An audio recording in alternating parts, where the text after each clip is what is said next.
কিছু দিতে চান না। শাহজালাল রহমতুল্লাহ আলাইহি এই জন্যই সাদা মাঠা জীবন কাটায় গেছেন। এটা সিলেটের পাহাড়।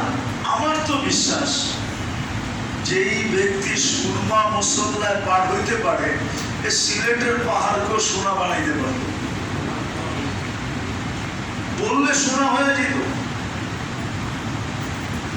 কি সোনার দাম বেশি নাকি?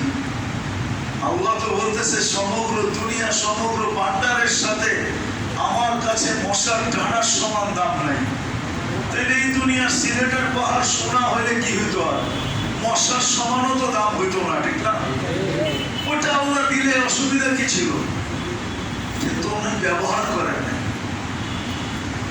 আসলে সত্য এটাই, আল্লাহওয়ালা যারা হয়ে যায় তারা যখন মজার সমুদ্রে ডুবতে থাকে তখন অন্য মজার কথা